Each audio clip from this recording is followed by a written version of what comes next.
The pro-vaxxers are just all alone out here fighting this incredibly difficult battle, and nobody's helping us. They're not helping us. We can't get on a single news channel. We can't get the head of the CDC to say that vaccines are safe and effective. It never happens. We can't get Adam Schiff to censor the internet. Oh, wait a minute. Oh, did I just say that? Oh, I'm sorry. I mean, come on. You guys are spending billions of dollars all around the world trying to ram this product down our throats. It's just not working. We reach out to every major publication there is. We're always trying to talk to CNN and refute a story, trying to get on the news. Well, let me just remind you, you saw the opening news montage where this guy who can barely put a few sentences together, which you're starting to get by watching this, he's on every single major network, okay?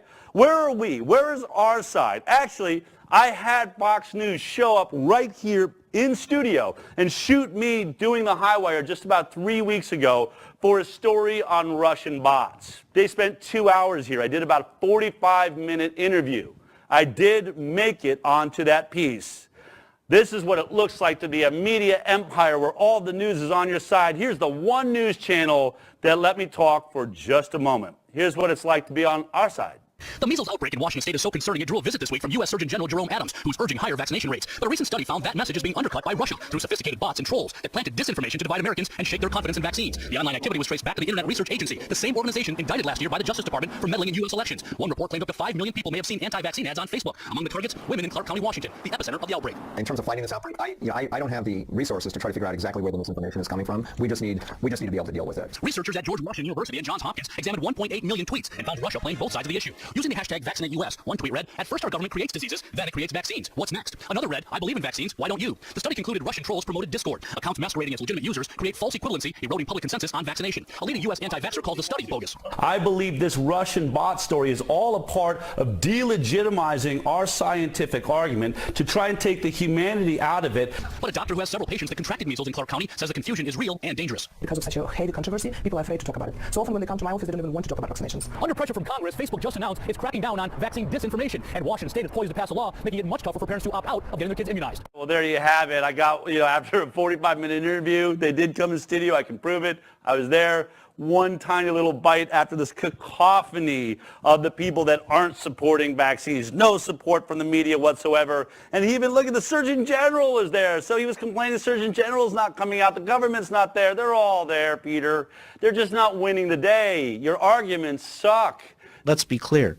The anti-vaccine lobby owns the internet right now. See, the hypocrisies and the overstatements and the oversimplification of the science down to it's just a bunch of hooey-balooey. Oh, it's just, shenanigans. It's whack-a-mole. Those flim-flam. I mean, those are the types of statements you're making as a scientist, okay? We have a problem when scientists sound like that. We know science doesn't fit on a bumper sticker. To say vaccines are safe and effective, period, is just plain whack-a-mole. And if they actually gave us more than 6.5 seconds on any major media network in this country, even though it's being funded fully by pharma, and every commercial is supporting your belief in drugs and vaccines, Peter, if we had our minute in there amongst your 10 and it was consistent, this game would be over. So you do have the empire. We have the truth. And luckily, the truth always prevails. I'm uncomfortable with the idea of a debate. I'm an academic. I wrote a book. What chance do I stand against this major media empire? What am I? I'm a scientist. No question, when you get the measles, mumps, rubella vaccine, many times kids cry and things like that. And they're not chemicals, they're vaccines. Oh, I'm sorry. What's in them? What? What's the liquid stuff? Typically it would be saline or, salt water and phony baloney stuff, flim-flam. Sometimes it's not all brain, it's something else. You've already lost the battle.